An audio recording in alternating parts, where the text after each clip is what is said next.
just a few moments, and we're going to pray and introduce you to the team, and then we'll just Pastor Bill is going to walk us through his presentation. So if everyone could just bow your heads for the rest. Lord, we thank you so much the opportunity that we have. You have called us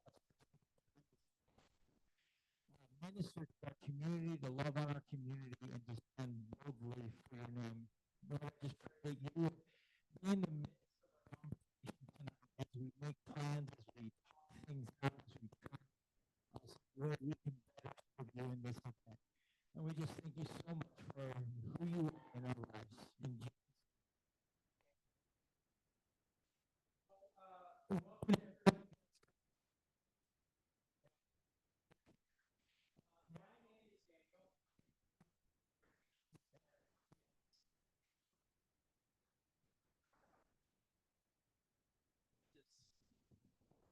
There we go.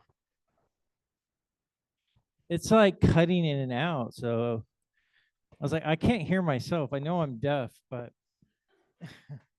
well, anyway, my name's Daniel.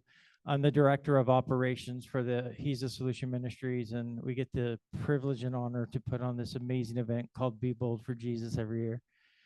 I'm going to invite my team to just come up here, and I just want to introduce you to them so that way when we get to the event, you will see us in the red polos. If there's something that you need, leads, anybody, these are the people that, can get to me, can get to,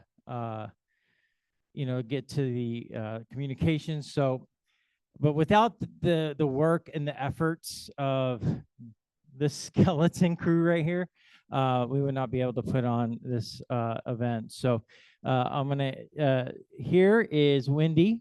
She is our director of strategic partnerships. So she's responsible for getting all of those exhibitors. We have 62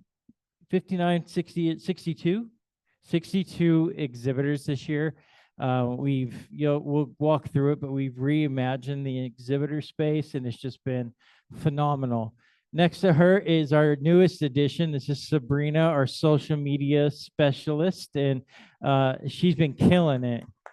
So, graphic design guru. And then I think everybody in Spokane and Coeur d'Alene knows Ginger, but this is Ginger Vick. She is our ministry coordinator. And then lastly, at the very end, and I'm going to turn it over to him, this is Bill Muck, Pastor Bill Muck. He is our volunteer coordinator. So take it away, Pastor Bill. Awesome. Thank you, guys. Thank you. We have an incredible team this year. We have, you're going to see a lot of things different this year. How many people have been here before to Be Bold for Jesus? Wow.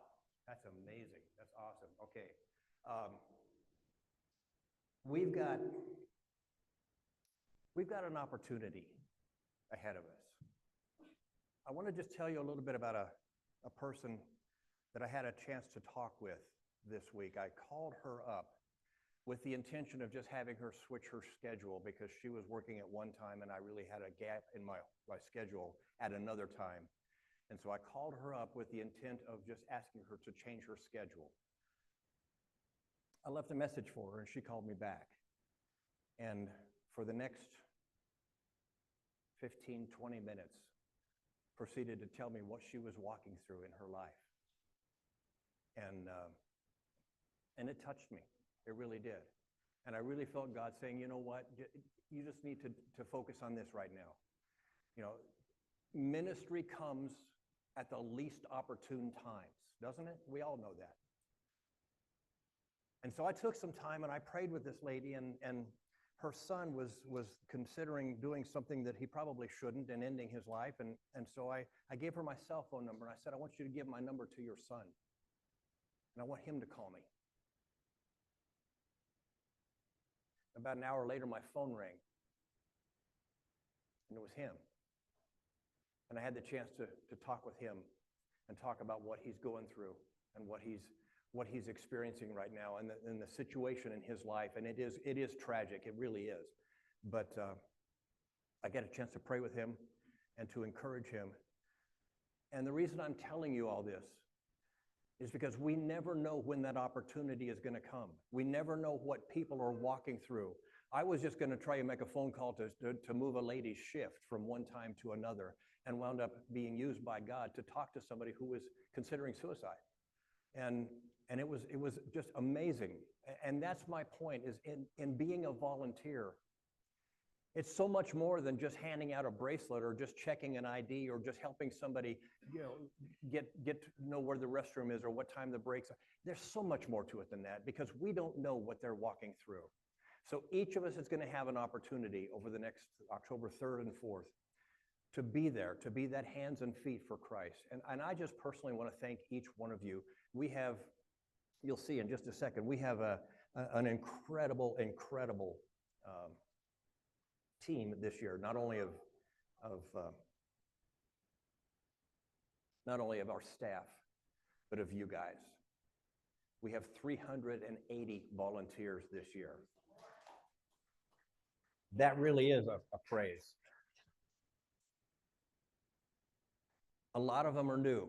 A lot of them have never done this before. About 260 are brand new first-timers that have never done this. So there's going to be some confusion. There's going to be some questions, and team leads have been talked to. We had a team lead meeting last week, and we went over some of the things that we can expect to happen, but we can't cover what we don't expect, and that's going to happen. So we ask for grace and patience as we work through this.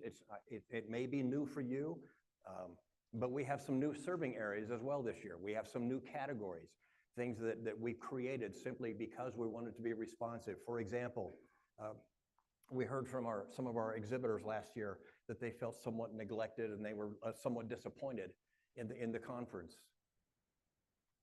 We don't want that. We want vendors and exhibitors to walk away going, that was the most phenomenal conference ever. I can't wait for next year.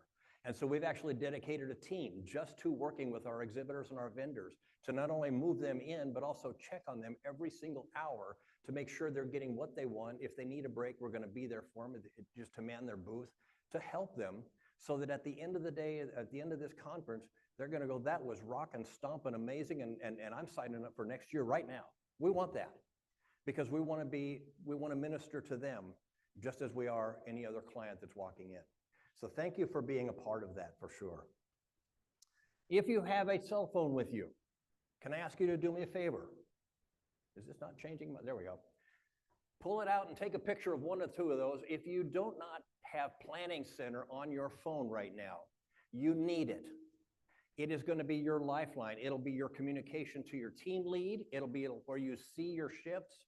And by the way, if you have not accepted your shift, I sent you all emails where you had two buttons, accept or decline. I really need you to accept or decline your shifts so that we're making our final schedules. I need those acceptance and declines as soon as possible.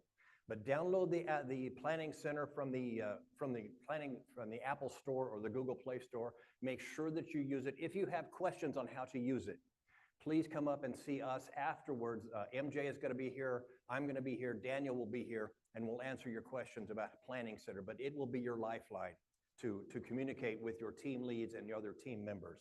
So please, please, please take advantage of that. What we're going to cover tonight. We're going to talk about the volunteer roles. We're going to talk about some of the details that are new specifically this year for the conference. Some of the layout is going to be very different than what you've seen before. Your job and your stations, the things that you're going to be doing, your specific responsibilities. There's going to be a special need to know things. There's things that are going to be different than what you have seen in the past if you're a repeat offender, no, a repeat volunteer. And then we're going to have team breakouts. So at 7:15, all of you guys are going to move out of here. Ushers are going to have this whole section over here. Greeters are going to go across the hallway, and then everybody else is going to go downstairs. You'll wander around and you'll find a room that has your team's name on it, and your team lead will be here you'll be able to meet with them, ask them questions. They can meet with you. And so from 7:15 to 7:45, you're going to be breaking out into your separate groups. 7:45, come back up here. We're going to close out with prayer and a few final notes from Lee Arnold. So that's kind of our itinerary for this evening. I want to take some time to introduce you to your team leads now, because this effort is going to be hinging on good leadership, and you have some amazing, amazing team leads. So if you're a team lead, would you please stand up? And kind of ask them to sit all in the front row, so I'm hoping they're all up here.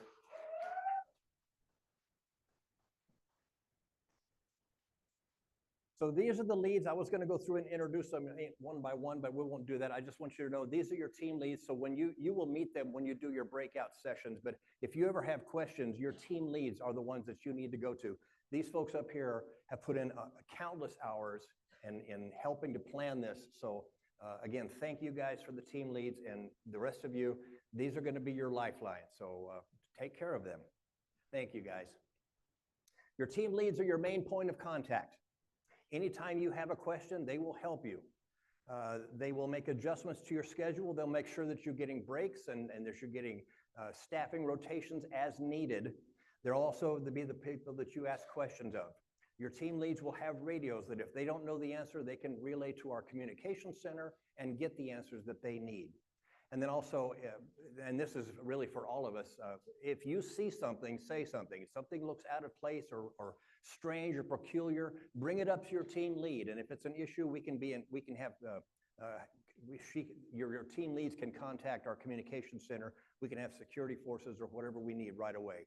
If you see somebody fall, let your team lead know right away. We want to get someone over to help them as quickly as we can. So anything out of the ordinary, run it through your team leads first. They're your first primary point of contact. All right. Oh, there we go. Now you're up with me. Okay, so I'm going to bring Daniel up here, and he's going to tell you a little bit about the layout for this year, because things have changed. We've kind of reimagined how we're doing the conference this year, and Daniel's going to go over some of the nuances of what's going on. Yeah, thank you, Bill. Yeah, like Bill said, we just, we really prayerfully looked at things. How can we make things better? How can we improve things? How can we, make the flow a little bit better? So there's a few changes this year from last year just to make room, because praise the Lord, we are sold out. We're going to have over 7,000 people. Yeah, so that's over 7,000 adults upstairs and over 1,000 youth downstairs. It's going to be phenomenal what God is going to do this weekend. So unfortunately, the laser pointer does not work on these screens. So I'm going to just try to walk you through it. And if you have any questions about this, you can ask your team lead or us in the Q&A later on. When you see Exhibit Hall ABC, that area that's closer to the bottom of the screen, that's going to be the main stage area, just like it has been in years past. The upper area is going to be where there's going to be some exhibitor booths in that area, as well as our VIP area. In the Riverside lobby, where last year you guys all ate, and there's a bunch of picnic tables and such, is going to be our newly revamped exhibitor hall. So it's just going to be exhibitors lined up in that area. You're wondering where you're going to eat? We're going to line up picnic tables all the way through Point Lobby so people can actually enjoy the view while they're eating their food, as well as have some tables out by some food trucks that are going to be on the back side. In 401, that is going to be where the communications desk is going to be, as well as your area where you'll go to be able to kick back, relax, grab some food. And we'll be streaming the conference into that room, so you'll be able to watch and partake and just, take a load off for a bit. And 402 is going to be where we have our podcast room, as well as we're going to be filming some videos. So where you guys will want to go is 401. That's where the communication is going to be. That's going to be where Lost and Found is going to be. So that's where you'll go. Riverside Terrace, that green area up on the back side, is going to actually be where we're doing registration and check-in this year. So instead of going into Point Lobby, walking all the way through the conference into the exhibit hall, all the way up into the upper right-hand corner, they're going to check in and walk into the back side of the property. and then have a traditional like walk-in experience straight into the exhibit hall. We're going to have 12 different stations. We're going to have it separated out: general admission, VIP check-ins, as well as youth check-ins. So we're hoping to streamline it a little bit more this year. Our main focus is going to be getting people into the building as quickly as possible.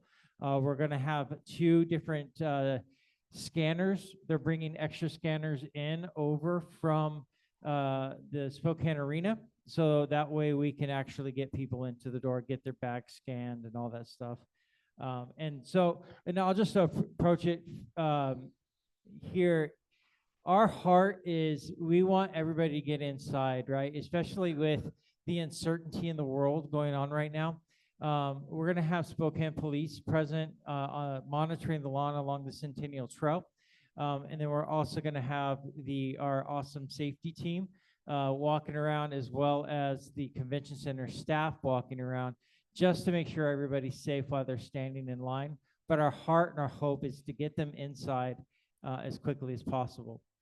So from there, at the bottom of it, 300 up there in the top, that's going to be where the youth conference is going to take place. Same place as last year in the Centennial Hall. 304, that is our mother's room. So if any mothers you ask you where they can go, that's where you'll send them. 303, that's going to be a Sanctity of Life exhibit. It's a phenomenal exhibit that's being brought to us through Hope Pregnancy Center and Tiny Heartbeats. And it's really just something that'll just turn your hearts toward Jesus and towards these babies. And we encourage you all to like walk through it yourself when you're taking a break. 302 is going to be a quiet room. So somebody who cannot handle the loud music or the lights or the crowds, they'll be able to go partake. If they just need a break to take away from the loud music, they can go down there, and the conference will be streaming in that room. So I think that's pretty much it. If you have any questions about anything like that, just save it for your team lead or bring it to us at the end. We'll do a Q&A, and I'll be happy to answer the questions for you. Any questions so far? All right. Okay. So this year we are changing a little bit on our identification system. So each of the volunteers is going to be wearing something similar to this. It's a lanyard with your name will be on it, and then there will be a number of maybe 1 or maybe more ribbons attached to the bottom, identifying the area that you're working in. So make sure when you check in that you pick up your lanyard. This is going to be required for all volunteers to have these. On the back is not only the bracelet color code, which we'll talk about in a second, but there's also a QR code. So here's the problem. This thing is changing. This conference is changing so rapidly, and especially in light of last week's events, things are changing very, very quickly in terms of timing. So there's no way that we could pre-print a schedule and make it accurate even now, because things will change between now and the conference itself. So what this QR code will do is it'll take you to the app or to a website that'll have a very accurate, up-to-date schedule of events.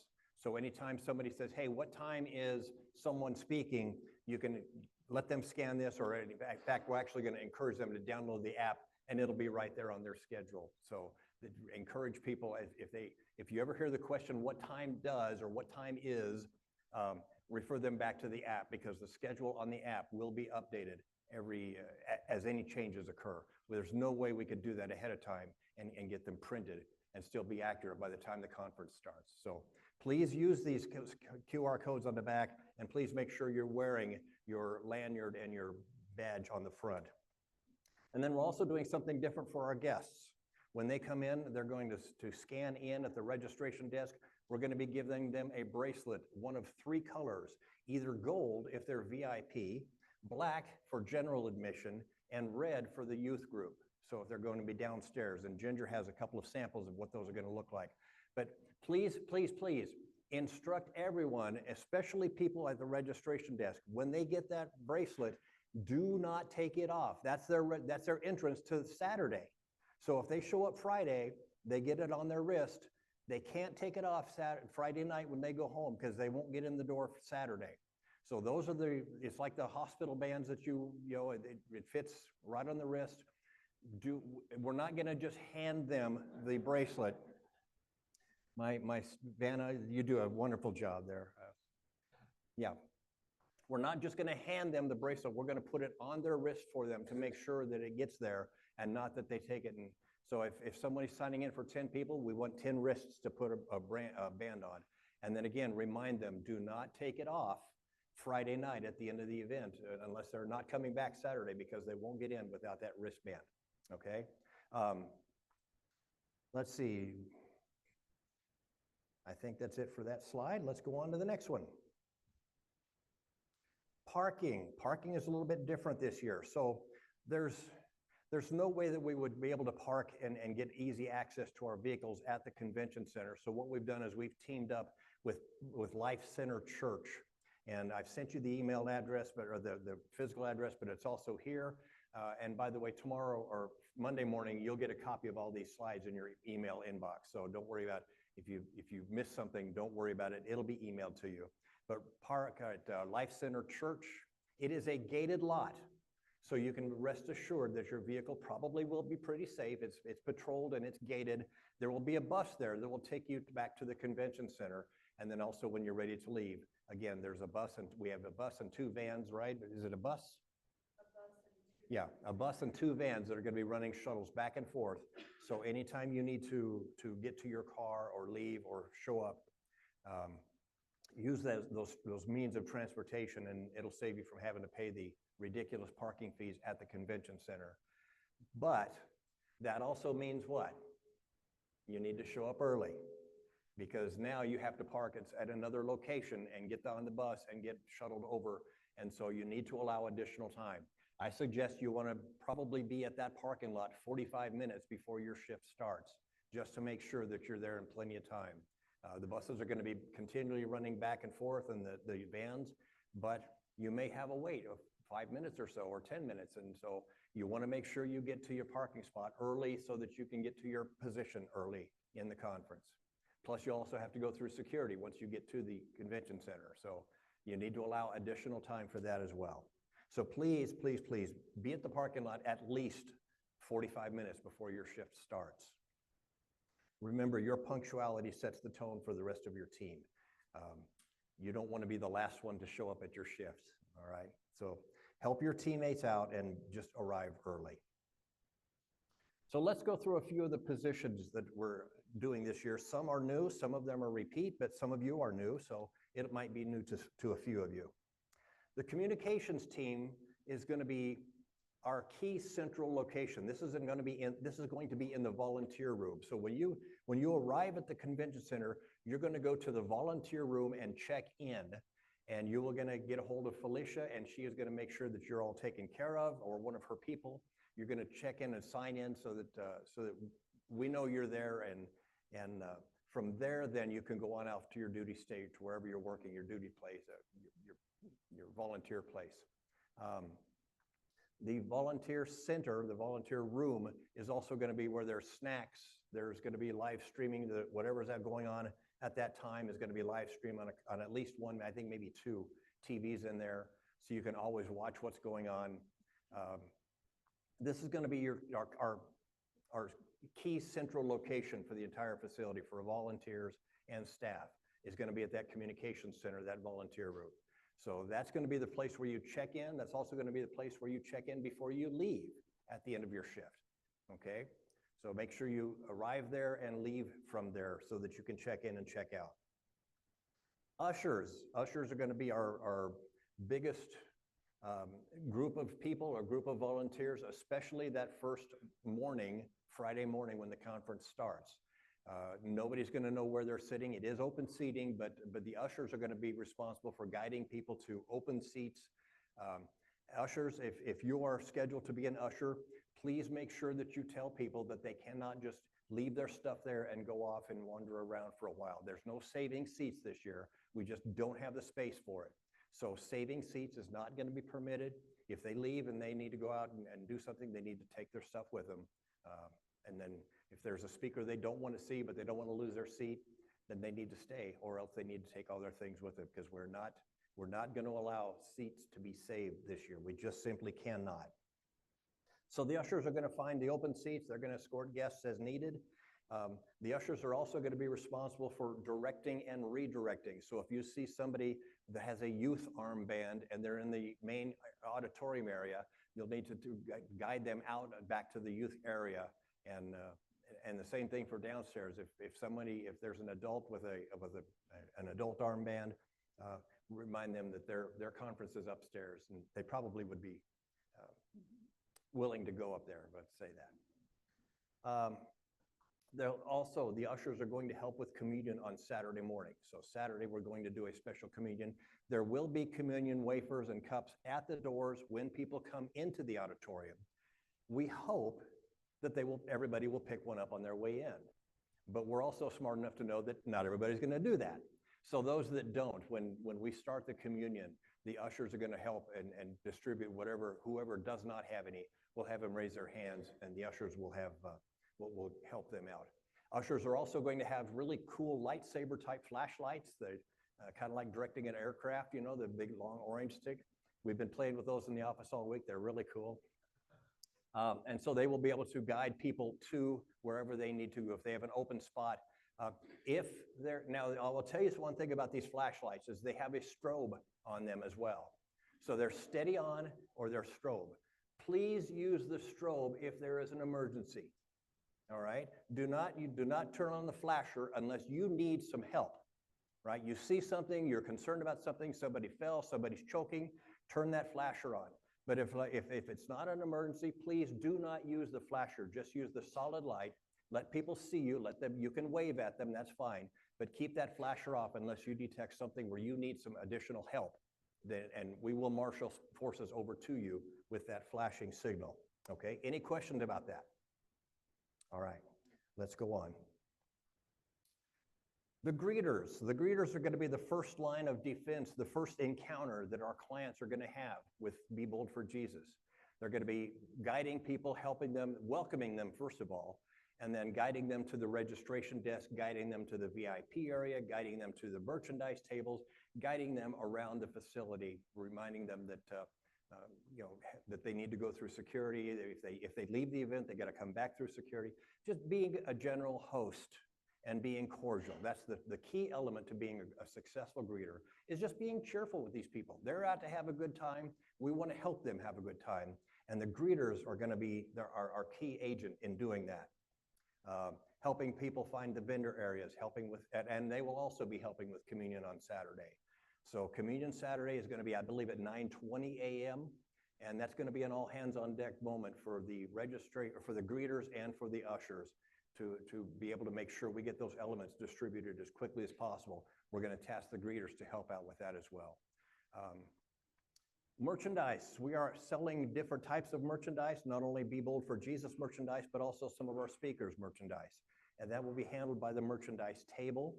We also have an HTS table. We'll talk about that in a minute, where we will be selling some things. But the merchandise people are going to be basically just doing that, helping people purchase T-shirts, hats, hoodies, whatever we've got. The merchandise people are going to be helping to make those sales happen.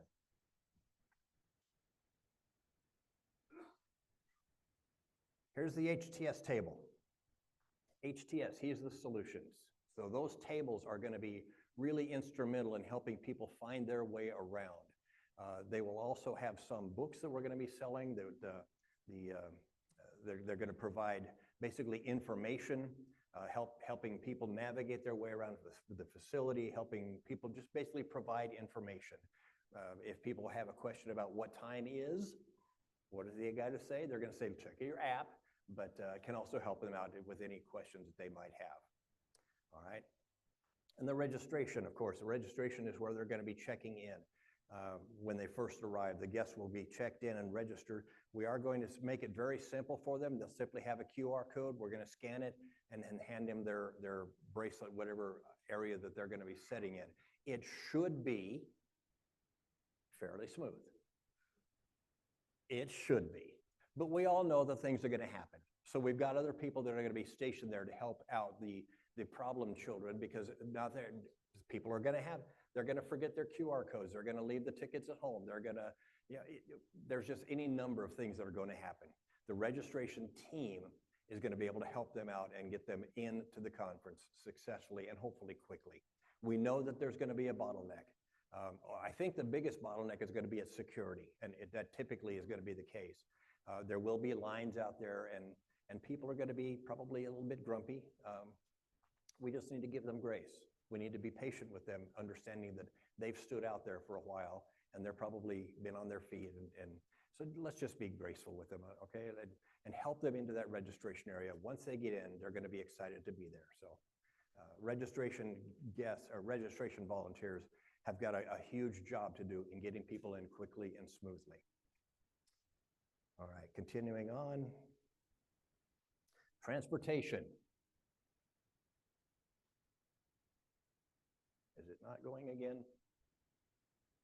There we go. Transportation. These are the folks that drive us to and from our parking lot.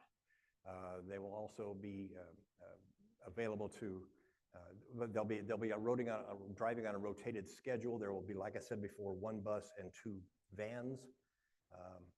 Should be fairly seamless, but again, expect delays, expect that things are going to happen. Vehicles are going to get stuck in traffic. Yes.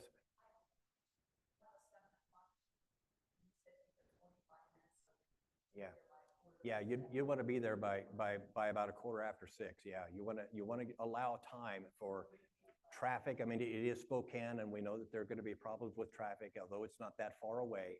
But still, we want to allow time for anything that might occur. So I would say a minimum of 45 minutes before your shift. And then finally, the youth event. The youth event is going to be downstairs. 1,000 youth praising the Lord. Is that amazing? Yeah, that's going to be incredible.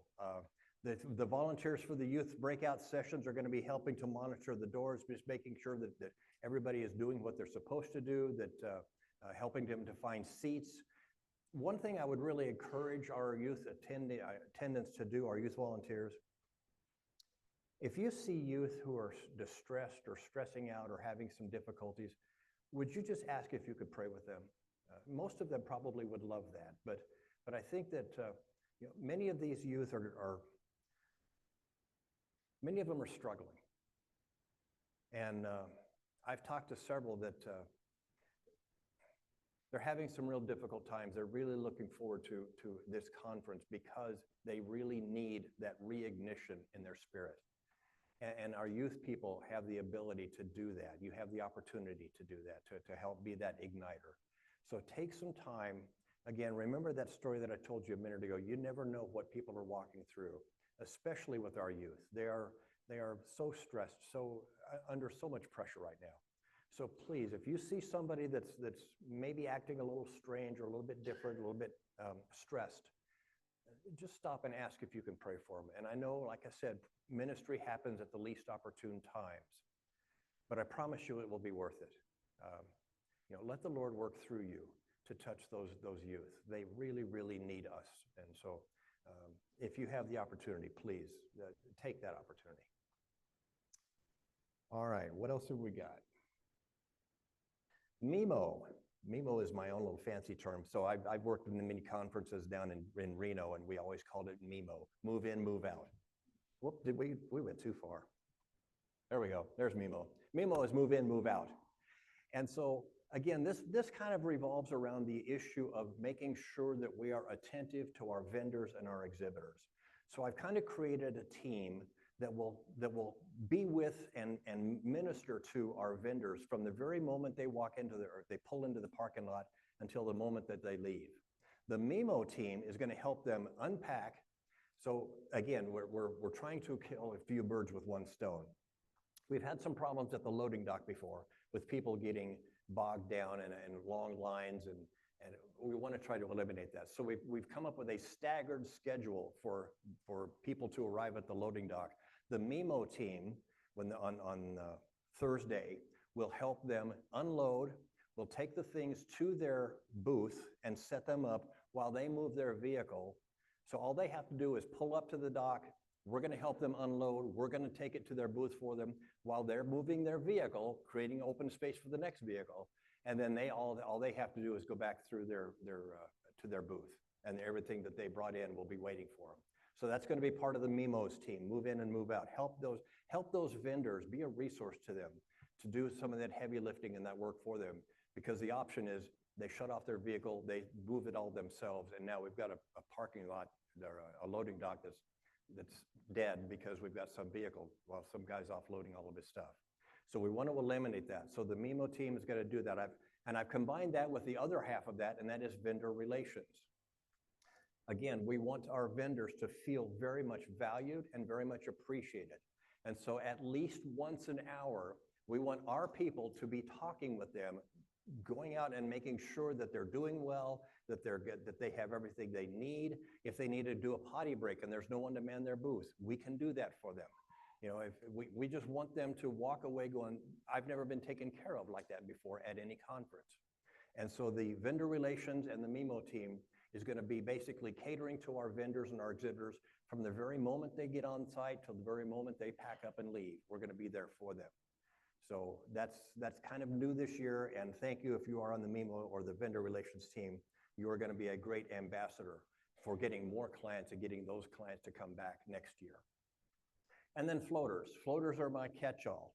Floaters are like all of the above. If I have additional people, wherever there's a need, a floater may be applied. So if you're a floater, you could be doing any one of those things we just talked about a few minutes ago. Fortunately, we don't have too many floaters, but we do have a couple. So there are a few shifts that we have everything filled if everybody shows up. But you know, we've always got a few floaters that if we need to apply them, we can. So that kind of runs through all of the positions that we have. So let me ask a question.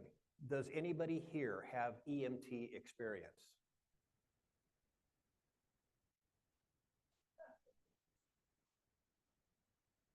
Well, so we would like to have a rapid response team if somebody falls, if somebody slips, if somebody's having a health issue. We would like to have some people who know what they're doing. So if you have EMT or medical doctor experience, not CNAs, I'm looking for really qualified, highly skilled medical professionals. And if that is you, would you come see either me or Daniel after this meeting? Because we would like to assign you maybe an extra radio or something, because we want to be able to talk with you when you're there and dispatch you if there's an event. So we do want to encourage anybody that has any medical experience to let us know. All right, a couple of essentials, few last things to talk about. Dress code. Please, please, please, black pants, and you'll get a BB4J Volunteer shirt. The leads will have a different color shirt, staff will have a different color shirt, but the volunteers will all be, I think it's a black shirt with white lettering, says volunteer on it. And that way you'll be identifiable not only to us, but also to our guests as a volunteer. I said it before, I'll say it again, arrive early. Make sure that you allow plenty of time to get to that parking lot and to get from that parking lot to the convention center and to get through security. So please allow a minimum of how much? 45 minutes. You are paying attention. Thank you. Yes, 45 minutes at least. And then finally, use Planning Center to notify your team leads if you're going to be late or if a schedule changes or you're having an issue or you're having a problem. Use Planning Center to notify your leads so that will go right to them. Let's see, what else have we got? Oh, that's it. We're actually early right now, so let's take a few minutes. I want to do a breakout session. If you are an usher, I'd like you to gather in this section down here. If you are a greeter, your section is right across the hallway. Everybody else is going to be downstairs. Each room has a different sign on it, so just go around until you see your room. Please, please, please be back here in 6:45, no later. 6:45, that's 1 hour.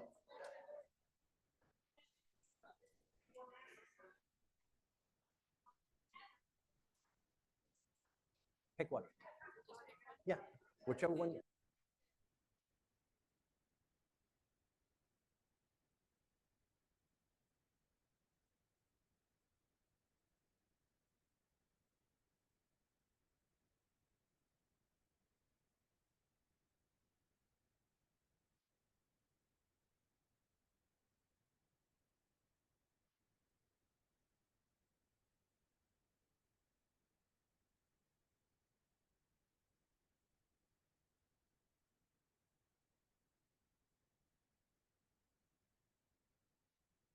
Please grab more pizza on your way to your group. Please grab more pizza. For those of you that are on Zoom, we're going to have you watch the usher meeting. So you'll learn all about ushering. And if you have questions about your Pacific group, then you can reach out to your team leader and they'll be able to answer any of those questions for you.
Hello, can you hear me? Okay.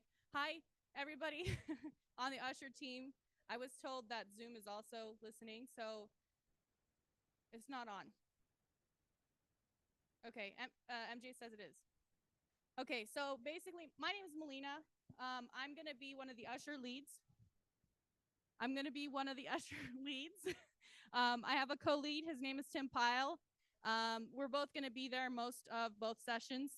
So you're going to get to know us pretty well, I feel like. I'm definitely going to go around and introduce myself to you as I see you. So throughout the course of the conference, you'll get very familiar with who to reach out to if you have questions or if you have concerns or if you need instruction. I'm always here to help. If you need breaks, don't hesitate to reach out. We want to make sure you're taking care of yourselves as much as we can in order to be able to best take care of the people that we're serving. So in regards to the presentation, did anybody have any questions that didn't get answered? Okay, go ahead, Anya.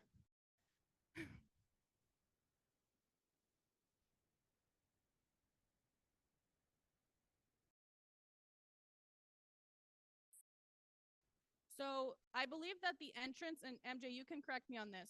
The question was, as volunteers, do we go through the same door as people registered for the conference, or do we have a separate door?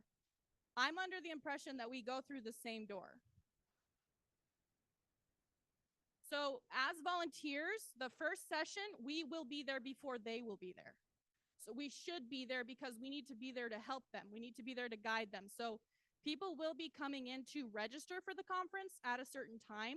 If you are a lead or a volunteer scheduled before the conference starts, cut the line. I'm sorry to say, because you are priority. You're going to be helping those people get through the line. You're going to be helping them, show them where to sit, where the exhibitors are, where the restrooms are. So you need to be in there before they are. So I would say yes, come to that door unless I find out otherwise, and I'll make sure you know if I find out otherwise. But your priority is to make sure you're in there. If you're scheduled the 7 a.m. shift, you need to be inside the building at 7 a.m. Okay. Are there any other questions? The shirts will be in the volunteer room. So just when your shift starts, make sure you go straight to that volunteer room. That was, I believe, 403. And that is where you're going to check in with Felicia, who's our head of communications. There's a little iPad. You're going to check in on it. And you'll get instructions. They'll make sure that you know where you're standing, what your department is, and you'll get your shirts there as well. You're going to keep those shirts with you both days. So just make sure you don't lose them somewhere. When you signed up to volunteer, they did take that information from you, like what size you prefer. So they're not going to have an infinite amount of all of the sizes. So if you get a shirt that fits you, keep it. and make sure you're wearing it throughout the conference. That's another thing I want to touch on. Make sure you're wearing that shirt anytime that you're volunteering. So you want to make sure that if you're on shift, people can see, I can go to that person with questions. I can go to that person if I need direction or if I have a concern. Because if we don't have those shirts, we're not clearly labeled as well as the lanyards, there's no way for them to know who to reach out to. So that's our job. We want to make sure it's very clear, it's very obvious who they can ask and who there's just wandering around. Yes, ma'am.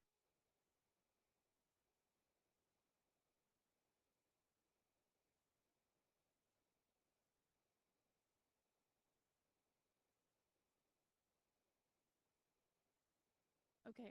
The question was, after the shift is over, are you required to take your shirt off or can you keep your shirt on?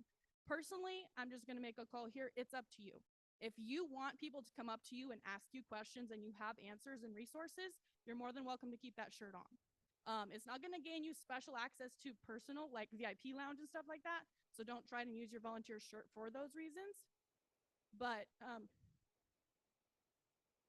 you will have a lanyard and a shirt. The general admission bracelets, I'm pretty sure, are only for people who have general admission. That's why if you want to be walking through the doors, you need to have some form of identification that you are supposed to be there.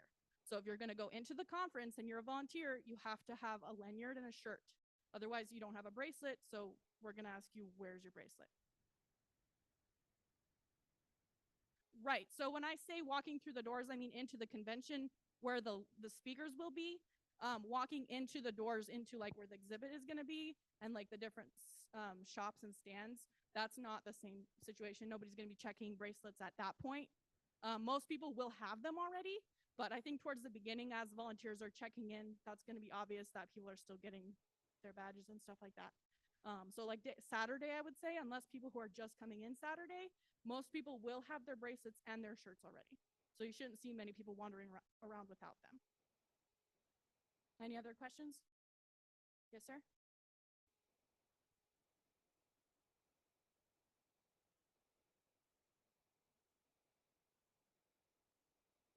So the question was, if you have tickets for both days and you're a volunteer on Saturday, can you come in and pick up your shirt on Friday for Saturday? The answer is yes. You can come in, you won't need to check in because your shift is not there, but they will have your name on the list already. So they will find you and they will give you your shirt the day before if you'd like to do that. Any other questions? Yes, ma'am? The question was, how long were the shifts? So the shifts are 4 hours. So you will have been emailed that via Planning Center. That will have all the information for what time your scheduled shift is and who your lead is. Our contact information is on Planning Center as well. So you're welcome to email or text us if you have questions ahead of time or while you're there. But it is 4-hour shifts per person. I believe the way they were doing it was 1 4-hour shift per day if you're doing both days. But you'll definitely make sure we'll make sure if you need a break during that shift, you reach out to your lead. We're happy to cover you, or between shifts too. I remember that at our meeting on Friday last week, the speakers are not having breaks. So it will be one speaker and then another speaker. I'm not sure if that's changed. Like Mr. Bill mentioned, the schedule is shifting. So I'm not sure if that has changed, but I just want you to be aware that if you need to use the restroom, don't go on the dinner break because that's the one break the whole conference will be. There will be a big dinner break and we have 8,000 people wandering around and probably many of them will be in line for the bathrooms.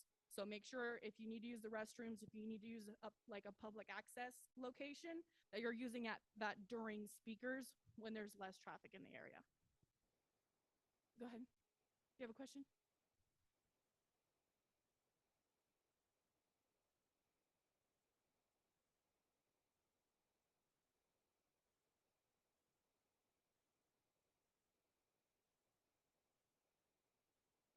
Okay, so a question was regarding the Planning Center. I'm not going to re-say the whole thing.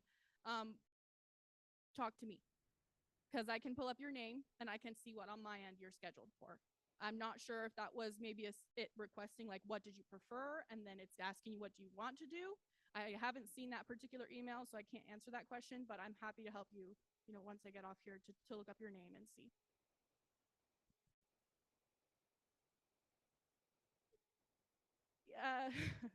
If you want to, you're welcome to, but I'm not going to staff you for that many hours in a row. Another question, go ahead.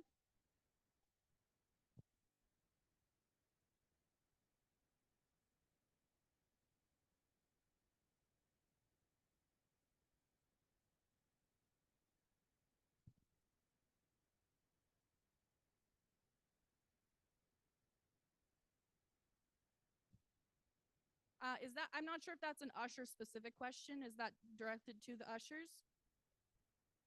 This is specifically an usher meeting, but we definitely want to take all the questions, you know, if you're not in with somebody else.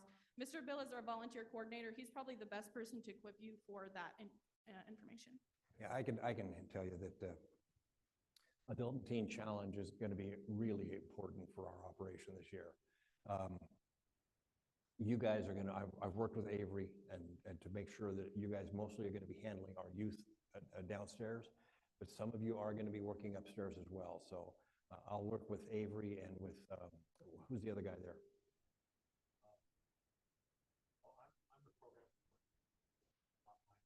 Maybe it was you, yeah, and also Avery. So we'll get you taken care of though. Yeah, we thank you guys for your help. Yeah, the usher team, guys, that's one thing I wanted to mention. I'm so thankful for you. I've been ushered, this is going to be my 3rd year. I've been doing Bold since 2021.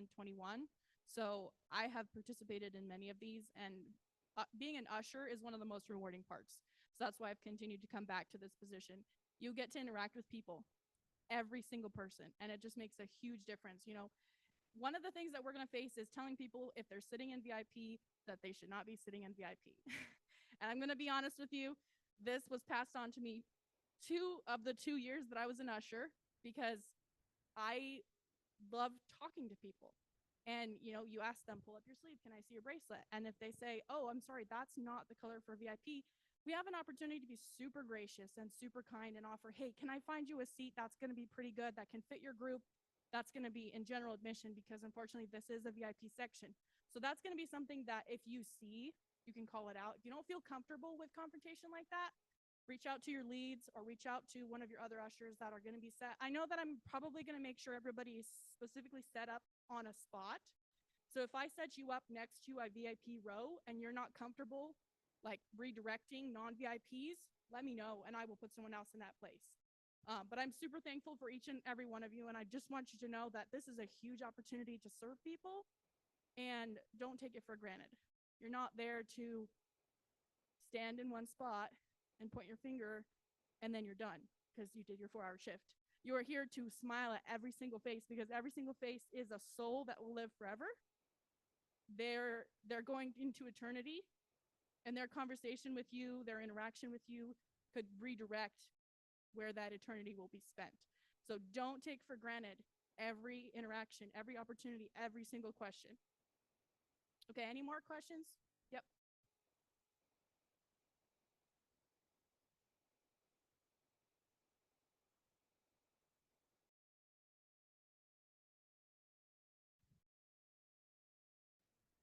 I would say check in with your ticket and then check in.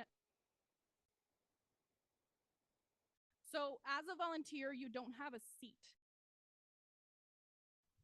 So if you want a seat in the auditorium, you need to have your bracelet on.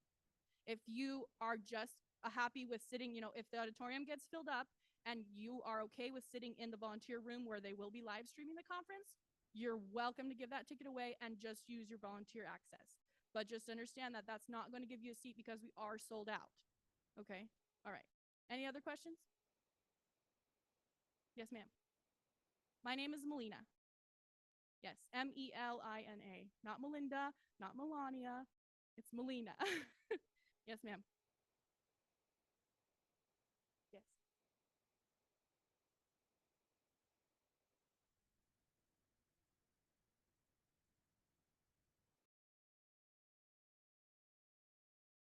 Okay, so the question was, dress code is saying that you have to wear black pants, and previously we were allowed to wear jeans. I'm going to say that if your jeans are very dark wash, they have allowed that before. So if you don't have black pants, dark wash jeans should be okay as long as there's no tears and they're not like skin tight. I do not believe that leggings qualify as pants because you have to wear a volunteer t-shirt. So you will not have a long enough t-shirt to cover as a dress with your leggings, unless your leggings are not leggings. So we want to make sure that when we are walking around presenting Christ with a giant red Be Bold for Jesus logo on our shirts, we're not causing people to stumble with what we're wearing other than that shirt. Okay, so if your shirt is exceptionally long or you're wearing a dress under your volunteer shirt, then you're okay to wear leggings. Otherwise, please wear normal pants. Any other questions? Okay, do we have Zoom? MJ, do you have any questions on Zoom for ushers? Great. Okay. Tim, do you want to come up so I can show everybody what you look like? So this is Tim Pyle. Tim and I have been friends for maybe a year and a half now. Funny story how we met. He was helping with the candy hunt at our church. We had an Easter celebration for the community, and we met at the volunteer meeting. And then I went to work, and I ignored him very badly for the entire week because I didn't know that I knew him. And he was a new manager in the place where I worked. We worked at a hotel. And then I met him the next Sunday at the Easter event. And I was like, I feel like I know you. And he's like, yeah, we work together. And so after that, we became friends. Tim has a lot of experience as a manager.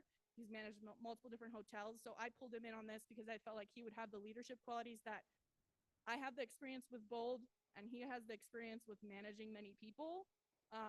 So working together, I felt like we would have a more complete opportunity. So I'm going to hand the mic over. You can say anything you want to say. Introduce yourself. Okay. She said pretty much everything, but my name is Tim.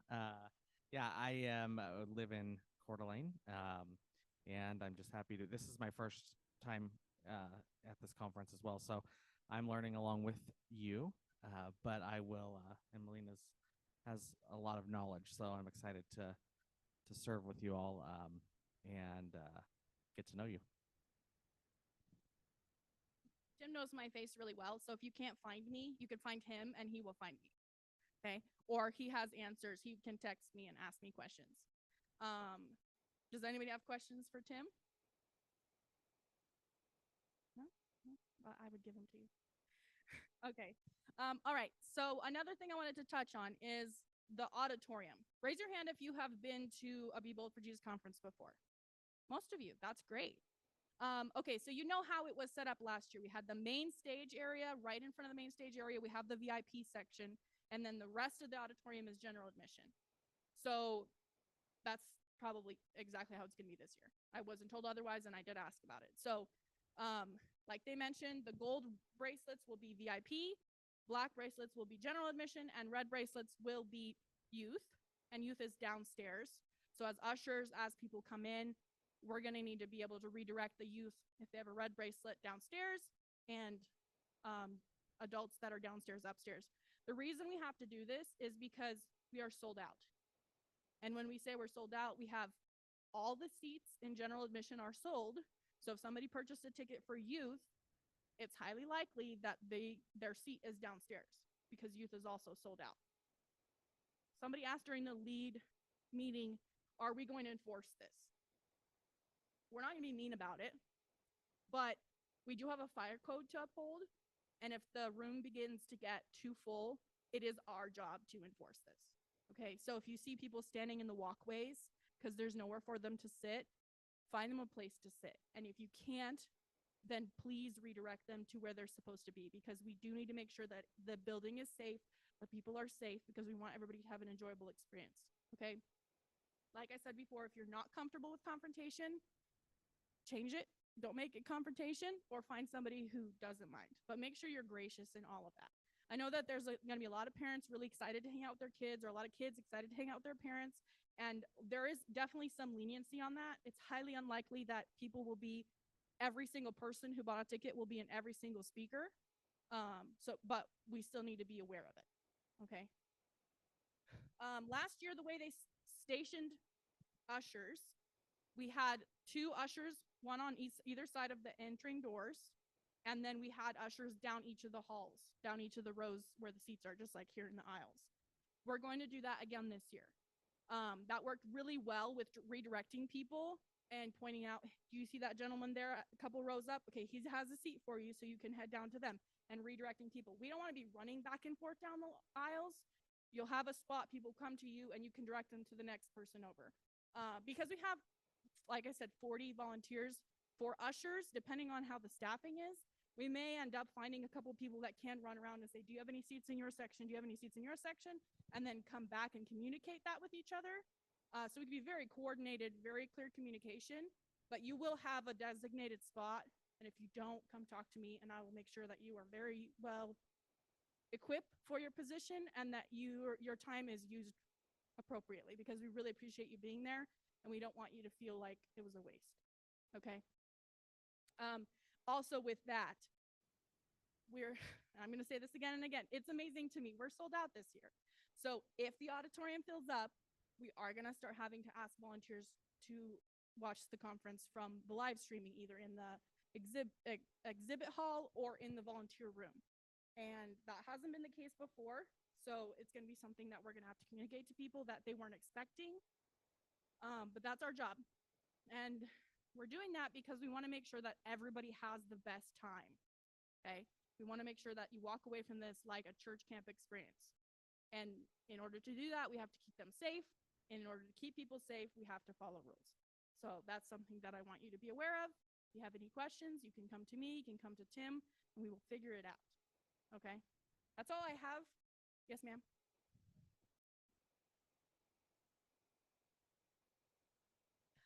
That was actually something that I brought up at the leader meeting, because last year there were a lot of saving seats and it got to the point where there were people not coming back and we didn't know if we could move their things or not. So this year we're going to be, as ushers, communicating that to people. You know, if you see someone walk away and there's a lot of things, say, hey, is that your things? I'm sorry, we can't have you leaving things because we don't want things to get lost and we need to make sure these seats are being used. I requested for them to mention it off of the podium between speakers. And the communication that I received was that we won't really have breaks. So they won't be encouraging people to all get up and leave, because that's what I was saying. Can you make sure when they get up and leave, they take their things with them? But I did request that they speak it from the podium and they just mention it to people. If you're leaving the speakers or between speakers, please make sure that you take your things with you. We don't want anything to get lost. And we need to make sure that everybody gets a place to sit. Yes, ma'am.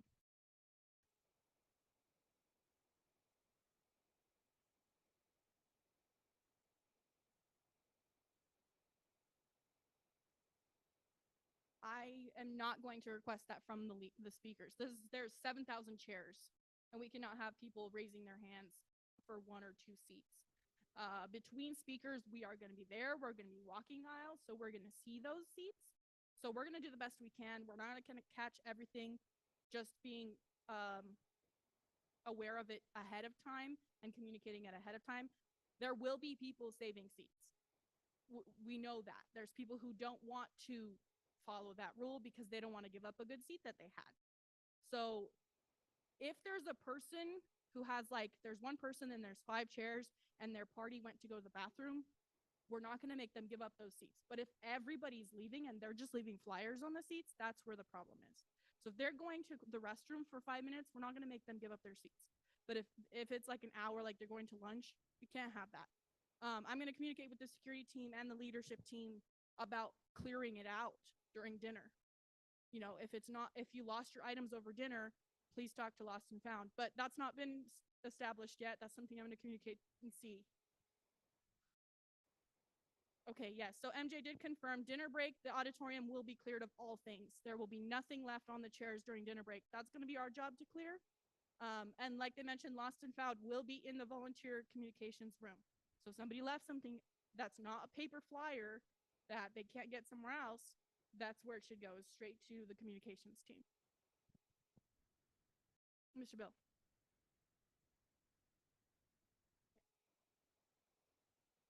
Yeah, if you have any questions, we have about 10 minutes left. I'm always going to find something to say, so I don't want to bore you. Let's fill it with your voices instead of mine. Ma'am, you had a question? Okay, yeah, we can definitely, I can connect with you after the meeting today and help you with getting that. Does everybody else have the Planning Center app?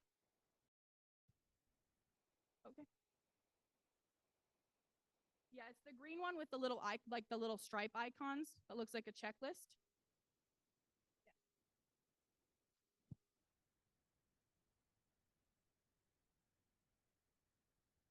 Yeah, and as I mentioned earlier, our contact information will be there. You're welcome to email or message a lead. Very easy to do that. You just click on message a lead and type in your message. So, and I will have notifications on the whole conference so I can see those as they come through. Nothing else? Okay, I think we did great.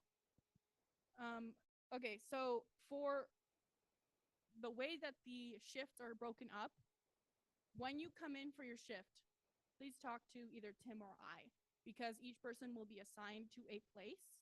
And so if you're coming in, that means someone else is leaving, and we don't want to leave holes. So check in with communications, check in with Felicia first, and then come find me or Tim. We will be located by the front doors because we want to be really easily accessible. So we will be located very close to the front of the, when I say front doors, I mean of the auditorium. So the main stage area, we will be near the front doors. Unless we've been called away for something, one of us will be there at all times. So you're welcome to just stop by there and say, hey, where do you need me? And we'll make sure that your position is filled.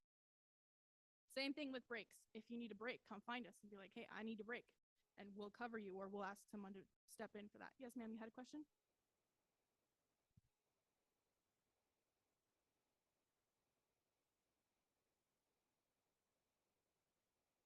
Yes, the list with your name will be inside of that volunteer room.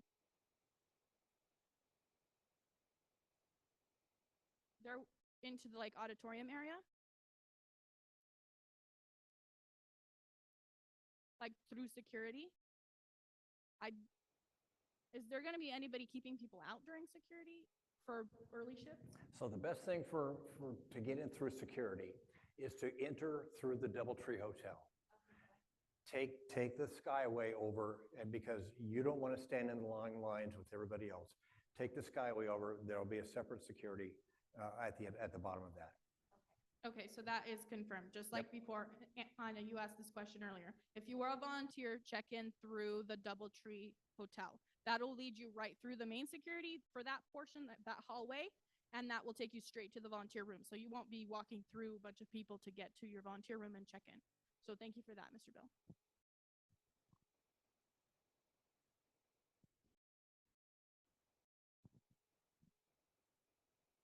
Yeah, I do believe that the volunteer room is on the 3rd floor, but on the elevators, it will specifically say access to the convention center.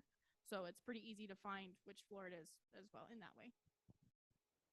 Anybody have questions about the parking or transportation or different, if you're doing multiple different shifts in different areas? Did you have questions about different areas? No, y'all got it? Great. Okay, I think we're good.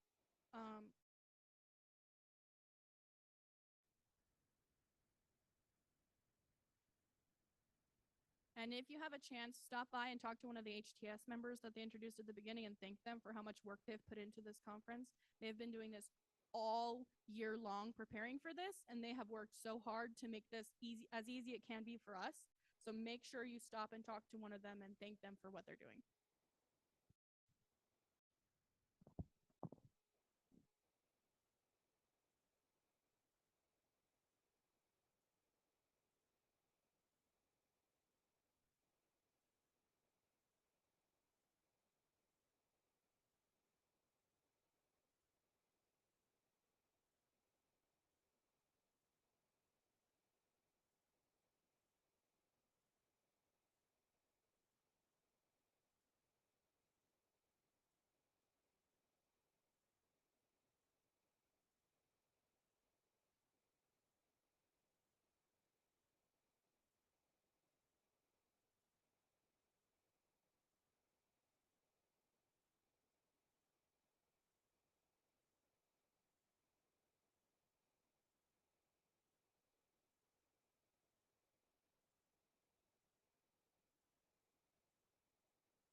right, welcome back.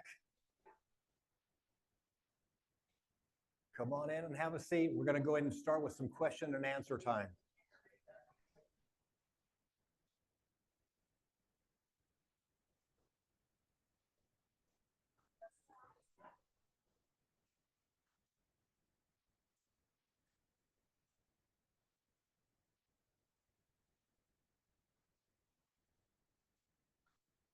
So a couple of things came up in some of the breakout sessions that I want to talk about a little bit to make sure we're clear, especially if this is your first time. When you get there, you'll want to go into the DoubleTree Hotel and take the Sky Bridge over, because what you don't want to do is get stuck in those long lines waiting to go through security with 1,000 other people that are trying to get in at the same time. So if you take go into the DoubleTree, take the Sky Bridge over, that'll put you on, and then I think there's an elevator or something. Anyway, you're going to take the Sky Bridge over to the convention center. It's just like you did last year if you have done it before. There's a security area that's just right there, and that will get you, that'll save you a ton of time, all right? So that was one thing that had come up. We'll want to make sure we're clear on that. So go in through the DoubleTree. Second thing we want to talk about is the transportation probably is going to start, I think we're planning to start that at 6 a.m. So 6 is when they're going to start going so that you can get there early. If you're scheduled for a first shift at 7, you want to be there before 7 because that's when the doors open. So we need to be ready to go by 7. So plan on being there extra early. So yeah, I'm going to open up to questions now. If you guys have any questions, I will answer them. And then I don't know where Daniel went to, but if I can't, we'll get someone else who can. Yes, ma'am.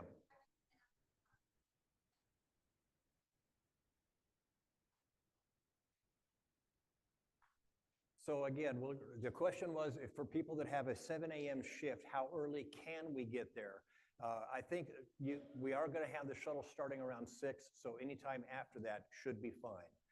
Again, the earlier the better. Make sure you're there and get checked in just to eliminate any slowdowns that you might experience at delays and check-ins. Yes, ma'am.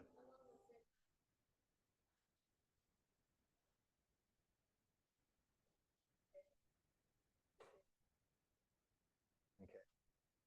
Yeah, I don't know about that. We'll find out if that's not correct. And anybody that has a 7 a.m. shift, I'll be in touch with you. How's that? I promise you we'll do that. We'll get the answer. Okay.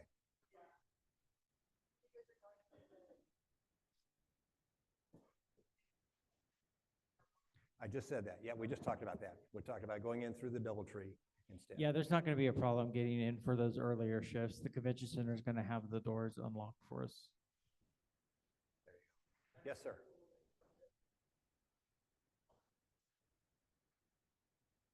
Okay, the question is, last year they came in early and they could not get the doors open to the convention center. Yeah, I've already had that conversation with the convention center. It's not going to be a problem. They're opening the doors earlier.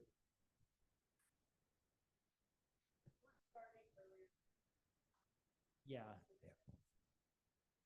Other questions, other thoughts, other comments? Yes, ma'am.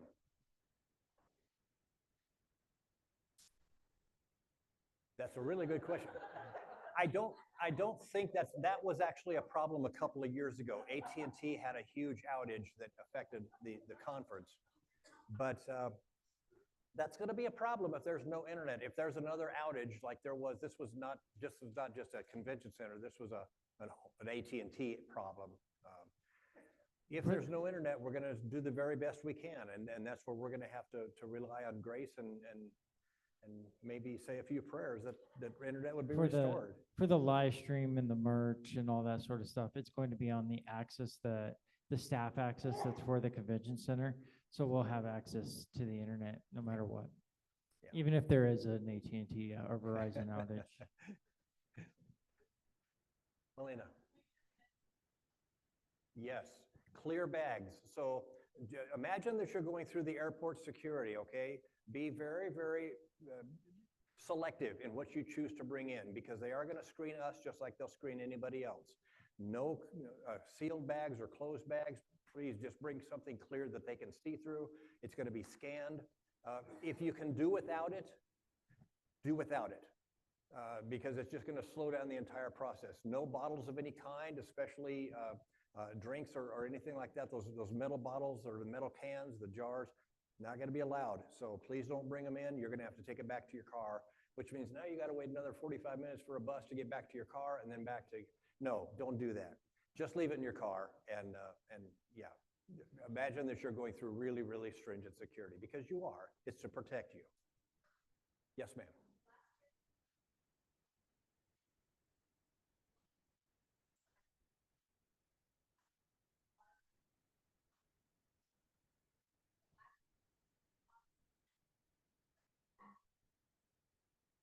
Yeah, that's the same protocol this year.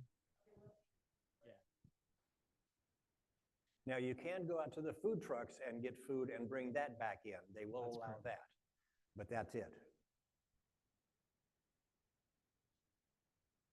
Any other questions? Yes, ma'am. I'm sorry? The doors open at 7 a.m. for the exhibited hall, and then on Friday morning and on Saturday morning, and then the auditorium doors will open at 7:30.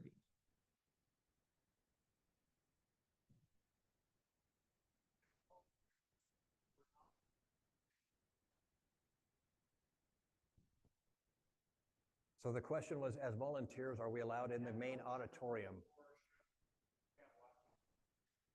There is, there's room in the volunteer room, like for the concert itself.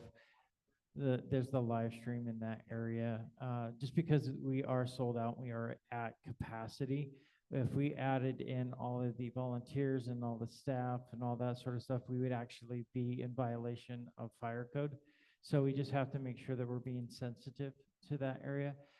But for the Ann Wilson concert, one of the things that we're going to be trying to do is the back walls of the main auditorium are air walls, and they can be opened up. So in order to make some more room for the concert, we're going to try to, while everybody's out for dinner, open up those walls to make more room.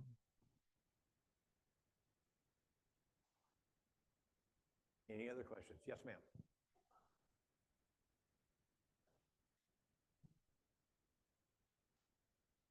Yeah, that's. She She said- asked if she bought tickets, can she go in? And the answer is yeah, she has tickets. Yeah, if you purchase a ticket, you purchase that seat. So you have a seat. Yes, ma'am.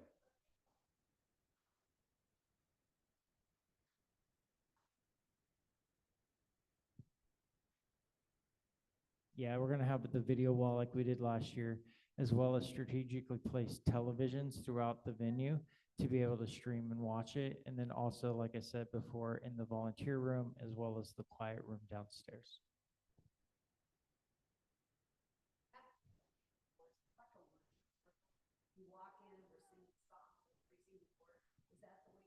Yeah. Absolutely. Yeah, Yeah. it's starting off with worship, and then we'll start off with prayer and just a time of talking with Lee and Jacqueline, and then getting right into it with some speakers. And then each session will just be, there'll be strategic, like, but throughout the day, there's like just different sessions of worship. And Yes, ma'am. yes, Ben Carson will be there. Yes. Yes, ma'am. You only get two. I'm just kidding.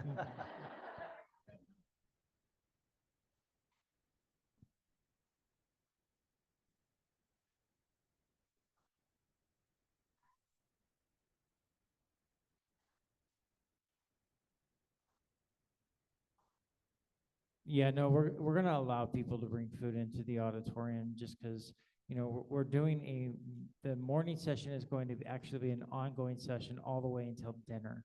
We're not going to be separating out for morning or lunch or afternoon break.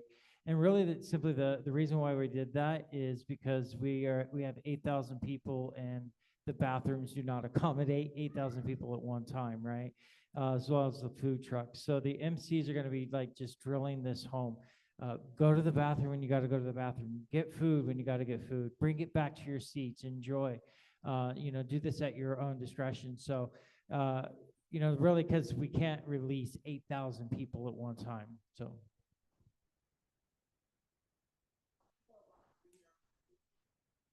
It would only be food from the concession stands that are inside or the food trucks that are outside.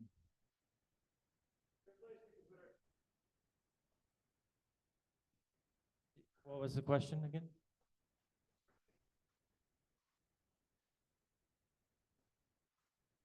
Yeah, the volunteer room will be perfect spot to leave your stuff.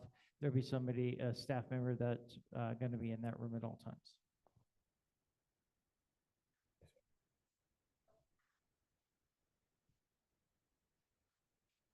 Everything inside. So the question is it's a cashless facility. So inside of the arena or inside the convention center, I'm speaking prophetically, Lee, but inside the arena, in the inside of the convention center, everything's cashless. Some of the food trucks may take cash. We don't have any, we have partnerships with them, but we can't say take cash or not. So everything inside is cashless, and it just depends on what they want to do out there. Yes, sir.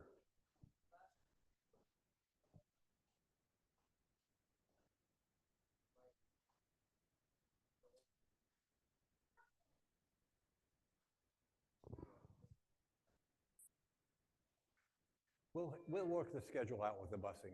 That shouldn't be a problem. We'll have, like I said, we have the one big bus and we have two vans. I think that they're just going to be going back and forth between the parking lot and the convention center. So I think that you'll be able to find pretty much whatever time you're looking for transportation. I'll drive you myself.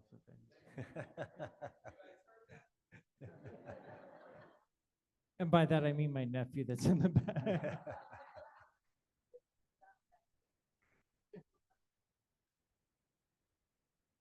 Anyone else?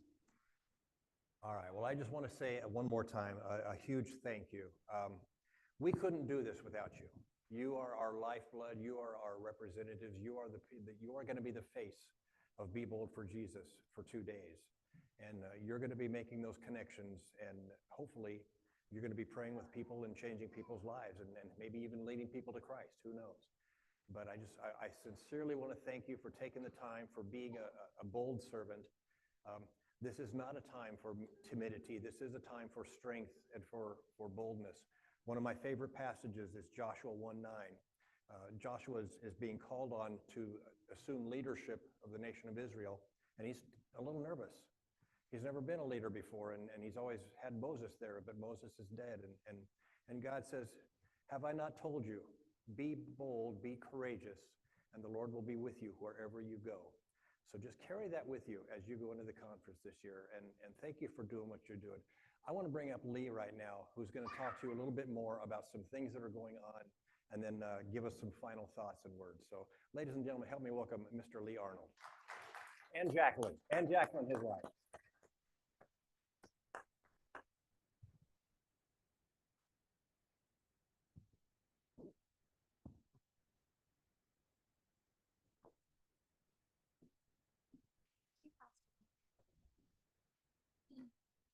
Hey guys, are you excited? I'm so excited. The verse that he just shared is just so powerful right now with our current events that have happened with the loss of Charlie Kirk and all the work that he's been doing for our youth and for our communities and just speaking truth. And now we all need to be bold, like Charlie Kirk, right? Right.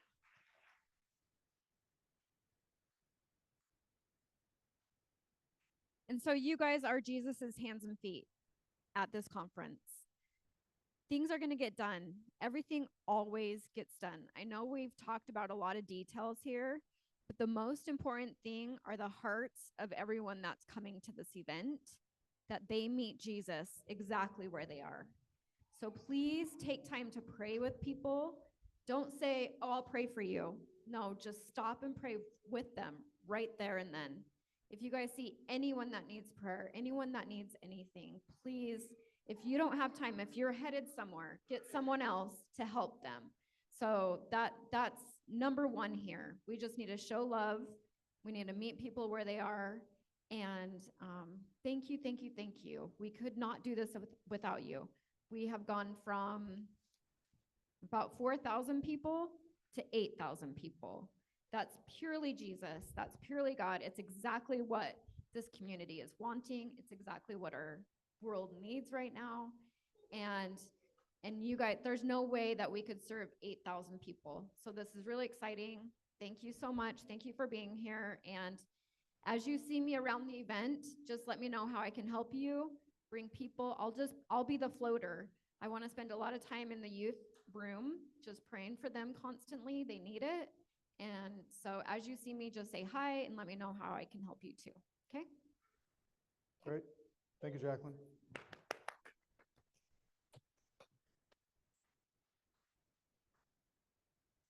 Well, thank you all for coming. My name is Lee Arnold. Jacqueline and I founded He's the Solution Ministries in 2009. It was October of 9. So I think this October is going to be our 16th or 17th year. After losing everything in the crash of the real estate market in 2008. And that's why we were motivated to start the ministry. And in 2018, members of the ministry, people that were coming to our Sunday sermons, asked if we would put on an event where they could gather together and hang out and fellowship together. And that was the Be Bold for Jesus conference. We did our first one in Dallas, Texas in 2018. There were 18 people there. We did our second one in Coeur d'Alene, Idaho in 2020. There were 180 people there. This year we have 380 volunteers, which means we have more volunteers than we did in the first 2 years of doing the Be Bold for Jesus conference. So praise the Lord. Really cool. Could not do it without you guys, so we are grateful for each and every one of you. And I just want to clear some things up, and I'm going to break the speaker cardinal rule of giving you something to play with while I'm still talking, all right? So if you would please go to the App Store on your phone. This just launched today. It is still in beta test mode, and so we are going to have you guys be our test servants and tell us where it's breaking, okay? This is the Be Bold for Jesus app. This is everything related to the conference. There's been a lot of questions here tonight, and I just felt like the app is going to clear most of that up for you. So if you would please go to the App Store and search for BB4J, BB4J, okay? And it looks just like the logo. You should find it pretty quickly. And when you get there, you're going to see all of the speaker lineup, the social wall, which we'll be talking more about, who is speaking on the main stage, the times that they're speaking on the main stage, who's on the youth stage, the time that they're speaking on the youth stage, food and beverage. There will be all of the concessions, all of the food trucks will be there. And our MCs will be giving this out to all of the attendees at the very beginning of the conference. So Friday morning, this will almost be the first thing we do, because we want everybody at this conference to live in the app. So as you guys are encountering questions, it's all in the app. Brand new this year, so there are some clunky things. We're aware of it. We're working on it. And the more ready for primetime version will be coming out probably a week from today. Question over here? It's the number 4. BB, the number 4J. Has anyone found it yet? BB4J conference. Thank you. Okay, who's got it? Okay, I'm just going to wait until the majority of you have it. Yes. It is free. It's the free version. Okay, it's a free version, so please don't pay for this. BB4J conference app. Now, the nice thing about this app is it's built to send push notifications. And so we will be sending push notifications throughout the conference to all the attendees that, you know, Ben Carson is going to be on stage in 5 minutes, so get back to your seats. So we'll be making announcements with each speaker and each presenter. And as Daniel already articulated, guys, we're not taking breaks or breaking for lunch during this conference. So you're going to get a lot of questions specifically about that, because people are going to say, well, when are the breaks? Well, there aren't any. But what we learned over the years of doing this is not everybody stays in the room the whole time. There are speakers that people just don't want to see, okay?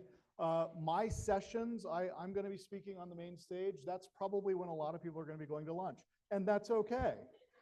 Totally fine with that, all right? So that's when they go to lunch. That's when they can take breaks. But there are also speakers that they do not want to miss, all right? Now, yes, we are sold out. However, there's this thing in the event business called attrition. And attrition is people who thought they were coming aren't. Something happened, somebody got sick, they missed their plane, whatever reason couldn't come. There's a lot of questions from you guys about, can we be in the room? The fire marshal answer is no, sold out. You guys have heard that 20 times tonight, right? But I don't anticipate the room being full at any given time, at any given moment. So you guys as volunteers, you just need to self-police. If you go into the room and it's packed and you're like, oh my goodness, we are over capacity, get out, all right? I don't think that's gonna happen. You guys are here to serve, we wanna serve you, so I'd like for you to be in the main sanctuary. If you are serving, I want you there, okay? But if the fire marshal comes out and says, you guys are over capacity, it'll be the volunteers that will have to leave the main area first, all right? And we'll send you guys something through Planning Center if that does occur. But like I said, I don't anticipate that happening. So just be aware of that, okay? Everybody have the app now? Okay. So no lunches, no breaks this year, and we will be wrapping up each day at 4, correct? Or is it 4:30?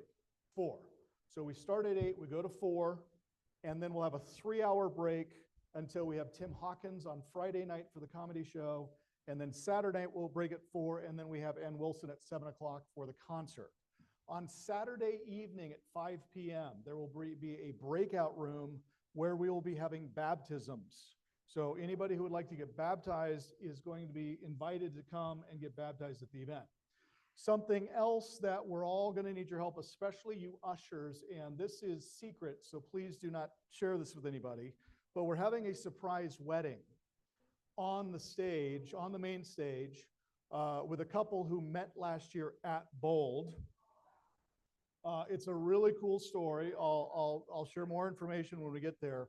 But we're going to have some special instruction for ushers specifically because we're going to be dimming the lights. Nobody knows this is happening, and they're only going to realize it when the bride is standing in the middle of 8,000 people, and then she'll come forward. All right. So that'll be a fun moment. That's going to happen on Friday afternoon at 1:20, or I believe it's 1:20. Okay. It's during my second sermon, so just know that that's when that's occurring. And then on Saturday morning, we'll be having communion, and then during communion, there will be a call to the baptism. There'll be a QR code on the screen where people can then go and register for the baptism. We want to give them time to be able to go home and get changed, okay? So you can be talking to people about the baptism and why get baptized. It's a great opportunity, and so we want to give them the opportunity to do that. 60% of the attendees at this event are not, let me restate that, do not have a home church. 60% of the people who come to this event do not have a home church, which is why we had always historically done it Friday, Saturday, Sunday, because we wanted people to have communion together and experience what heaven's going to be like, where there is no denomination. There is no Baptists and Calvary Chapelites and this group and that group. We're all the family of God. And so we wanted to give them that experience, but we were getting a lot of pushback from churches. This year, the reason we've gone to Friday, Saturday is so that we can get churches to align with us and what we're doing, because our desire is not to steal congregants or to fleece their flock. Our desire is to motivate the congregants to get busy serving in their churches, to get plugged in, to get engaged. That is our mission, that is our message.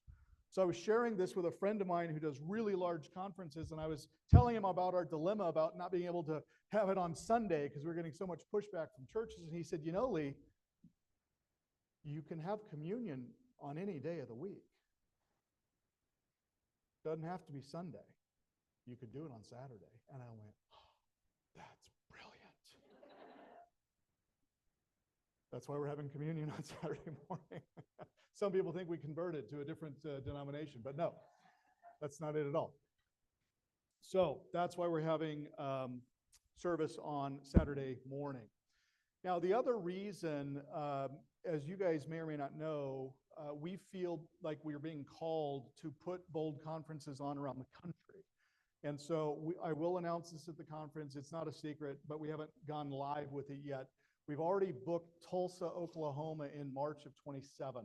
So we have a second Bold. There'll be 2 Bold events in 2027.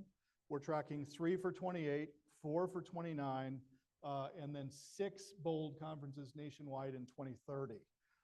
Why am I telling you this? Because if you enjoy yourselves this weekend, maybe you would consider coming on the road with us. Because what we have to do is we have to do everything that we're doing here locally. We got to do it 6 months in advance going into these other markets. So we got to go be in the churches and recruiting volunteers in those churches. The Tulsa venue holds 11,000 people. In 2026, as you guys know, we always pre-sell tickets for the next year this year. Next year is already booked. We already have all of the speakers and the artists lined up for next year. We will announce those Friday night and again on Saturday night. We won't release them until we play the sizzle reel as we've done every year historically. The ticketing system for 2026 is going to be Tickets West, which we've never done before. Tickets West is a major ticketing platform. And the reason that we're doing it on Ticketing West is there's a chance, with much prayer, that Bold 26 will be at the Spokane Arena, where we will have room for 10,600 adults. And we're also trying to book out for the Oval next door, which holds 6,000 youth. So that's what we're praying for next year, 2026. So in an act of faith, we're paying the very high cost of fees to move the ticketing platform to Tickets West so that when we get the arena, we can just assign seats to everybody who previously or pre-bought a ticket. So here's what you need to be in prayer about. Bobby Brett, who owns the Spokane Chiefs and the Spokane Indians, holds the lease on the arena. That weekend in 26 is the opening night of the Chiefs hockey season. If he will move opening night a week out and do an away game on that day, we can have the arena for Bold in 26. So Daniel met with the chaplain for the Chiefs and the Indians, shared with him our vision and our mission for the conference. And the response from the Chiefs chaplain was, I need to get you guys a meeting with Bobby Brett.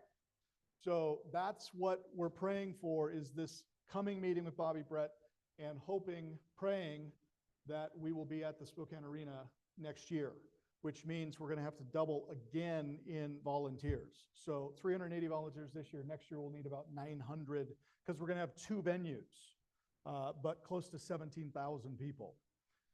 So pretty exciting stuff when you consider 7 years ago we had 18.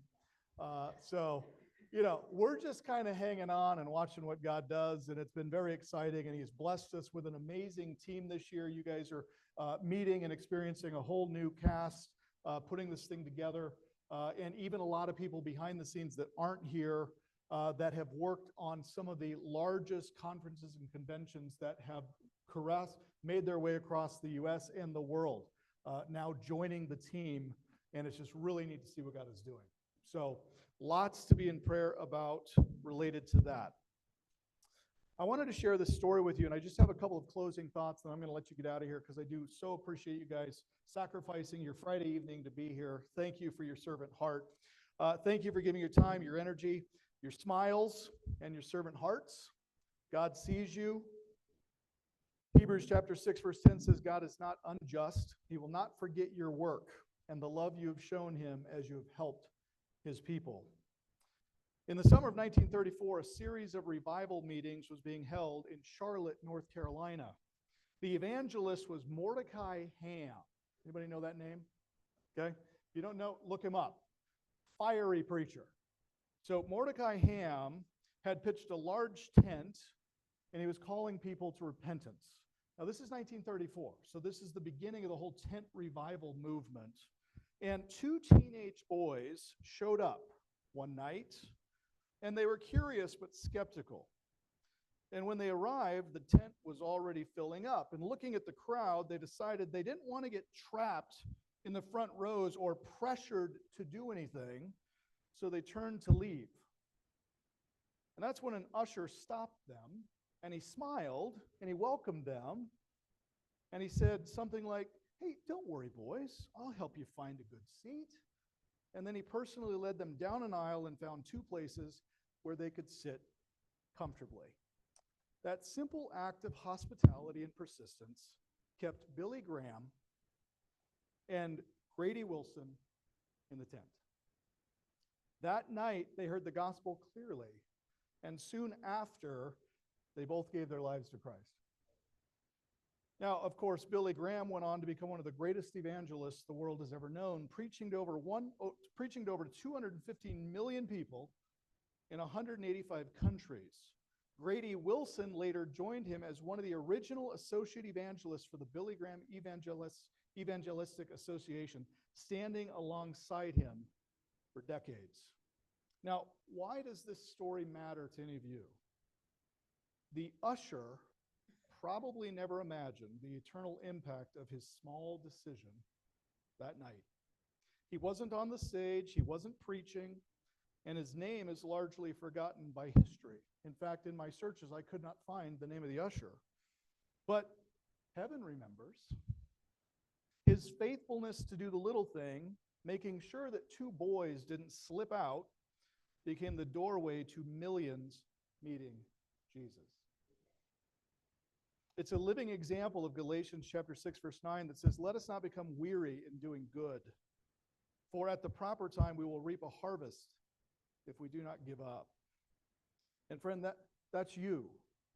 That's why you're here. You may never know this side of heaven how your service touches eternity, but I promise you it does. Some folks will walk in with doubts and fears and heavy stories. And I can assure you, with Charlie Kirk's assassination last Wednesday, it's going to be a heavy atmosphere. And we will be taking a moment of silence very early on Friday for Charlie Kirk, just so we can address that early. Hearts are heavy. People are hurting. Turning Point was scheduled to be here at this conference. They have a booth. We got an email from them yesterday that in light of recent events, they will not be able to come to the conference. So instead, we will be holding a booth open with Turning Point's information in it, and we'll be placing cards where anybody can go in and write a message to either Turning Point or to his wife Erica or to Charlie's memory, whatever they want to do, but we're just going to refer to it as the healing booth. So you can send them to the Turning Point booth, and they can grieve in that way. But people are going to be heavy and grieving walking in. This could be the moment that the Holy Spirit uses to change a life. Colossians chapter 3, verses 23 through 24 says, "Whatever you do, work at it with all your heart. It is the Lord Christ you are serving." And when a mom finds a seat because an usher gently helped her, when a teenager feels seen at registration, when a business leader senses hope because a parking attendant waved like they truly mattered, that's ministry. Jesus says in Matthew chapter 25, verse 40, "Whatever you do for the one of the least of these my brothers and sisters of mine, you did it for me." In 1 Corinthians chapter 15, verse 58, Paul says, "Stand firm, let nothing move you. Always give yourselves fully to the work of the Lord. Your labor in the Lord is not in vain." Now, nobody in this room is guilty of this. But there are some people who volunteered simply to get into the event because the tickets were sold out. That's okay, no judgment, but man, what a missed opportunity if you don't approach this service with the heart of Jesus. 8,000 people hurting, looking for answers, looking for some semblance of normalcy. We have the opportunity to speak into them. Guys, those of you that have been there before, you know it's packed and it is busy. There's a lot going on all at the same time. And the chance to sit down and have a conversation with somebody for 10 or 15 minutes doesn't exist. But in that little 30 or 45-second interaction, we can change their lives for Jesus. And as Jacqueline mentioned, do not make the mistake of saying, I'll pray for you, and then turn and leave. Pray for them right then and there. And if you feel uncomfortable doing that, please come and see me or Jacqueline, and we will pray for you right now and here, so that you will be bold for Jesus, because that's what this is all about. We have to be bold because as leaders, as volunteers, as servants, they're looking at us. And attitude reflects leadership. And if they don't see love and compassion on our hearts, they're not going to have love and compassion on their hearts. And it's not going to go well. So I will say this again on Thursday evening and Friday morning as we're assembling. But when the conference begins, there's no more problems. There's no more urgencies. There's no more uh-ohs. There's no more, oh my goodness, what are we going to do? That's over. We're calm, we're cool, collected. Everything's fine. It's groovy, man. That was for my friends over 60. So here is our bold volunteer code. The B stands for be present. Did Bill mention to be early? He did? Okay. All right. Be present. Philippians chapter 2, verse 4 says this, not looking to your own interests, but each of you to the interests of the others. Last year, we had some volunteers who were more interested in watching reels on their phone than they were in serving the people that were there. Guys, when you only got a 4-hour shift, okay? You got to have your phone because that's where a lot of the answers are, so you got to have it. But if it's not conference related, please do not be on it. We got to be ready for those people. So please stay off the phone. It's only 4 hours, and then you can have the whole rest of the weekend to do whatever you want. But we must be present. O stands for others first. Romans chapter 12, verse 10 says, be devoted to one another in love. Honor one another above yourselves. There's a great book. If you haven't read it, you should. It's called Leaders Eat Last. You got a 4-hour shift. When you're done, you can go eat, you can go do whatever you want. But during those 4 hours, I want you so vigilantly ready to attack any situation head on. Give it 4 hours. The L, lead with joy. Psalms 100 verse 2 says, worship the Lord with gladness. Come before him with joyful songs. Smile. And if you see a volunteer, somebody with a volunteer shirt on that doesn't have a smile, I want you to go, smile! Because you can't have that happen and not smile, right? Look at y'all, you're smiling, right? Remember, we are ambassadors for Christ. And when I read stories of Jesus in Scripture, the only time I don't imagine him smiling is when he's weeping. Jesus wept. Other than that, he's smiling. He's smiling at the people he's meeting, the people that he's saving, the miracles that he's conducting. I think he's doing all that with a big smile on his face. And finally, the D, depend on prayer. James chapter 1, verse 5 says, if any of you lacks wisdom, you should ask God, who gives generously to all without finding fault, and it will be given to you. If you find yourself in a situation, before you do anything, pray. I remember a few years ago, we were in Hawaii with my parents, and a little lizard gecko ran into the Airbnb that we were staying in, a little lizard gecko. And my son Preston was very concerned about this lizard gecko because my mom was deathly afraid of lizard geckos. And so she invites him, will you please go still or get the lizard gecko out of this place? And he said, yes, Grandma, but before I do, can we pray about it? He was 8. My mom came to me and said, you are such a good father. Look at that. I said, that wasn't me. Because I was standing on the couch because there was a lizard gecko in the building. And I don't do reptiles either. So thank you, Preston, for praying. Much appreciation. Friends, you are the volunteers of Be Bold 2025. Some of you will be at the doors, some in the parking lot, some backstage, some in prayer corners, some at registration, some on security, some at the merch table. But every single one of you has the chance to be that person who keeps someone from walking away from having a terrible experience, from letting something small keep them from doing something great. Imagine if the next Billy Graham walks into the Spokane Arena in just 13 days from now. Imagine if the next missionary to reach unreached nations is right now struggling with doubt, but you are the one who smiles and serves and makes room.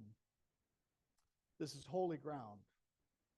Let's serve with excellence and unity and boldness. Let's pray. Lord, I want to thank you for what you're doing in this place. Lord, I pray for revival in this city. I pray for revival over all of the evil that is taking place. Lord, we know that we wrestle not against flesh and blood, but we wrestle against the dark forces. And Lord, we feel the battle raging as we get closer and closer to this event. And Lord, I pray that you would cover everything we're doing with your grace and your mercy. Put angels around every corner, every facility, every crack, every crevice. And Lord, I pray that you would just give us an extra dose of Holy Spirit power as we go into this event in just 13 days. Lord, I thank you for each person in this room, those joining us online, those who are still traveling that are going to be joining us as volunteers. Lord, I just want to lift each and every one of them up to you. And Lord, say thank you for their heart to serve. Thank you for their heart to give. And Lord, I pray that collectively as this group in this room, that we could begin this revival in Spokane and Coeur d'Alene and the surrounding area. And Lord, it wouldn't just be the Be Bold for Jesus conference, but it would be the Be Bold for Jesus Washington State. And Lord, we can win this whole country and this nation back to you, starting right here in our little town. We know you can do it, Lord. We trust in you. We have faith, and we're just grateful to be your hands and your feet. We give you all the praise, the glory, the honor. We love you. We thank you. And in Jesus' name we pray. And everyone said, amen. All right. Thank you, everyone, so much for being here. Any other questions? We're going to hang out. Daniel, Bill, Ginger, Leeds, Jacqueline, I'll be here. So if there's anything else we can do or answer for you, please let us know. Otherwise, God bless you guys. We'll see you in exactly 13 days from right now. Thanks, everybody. God bless.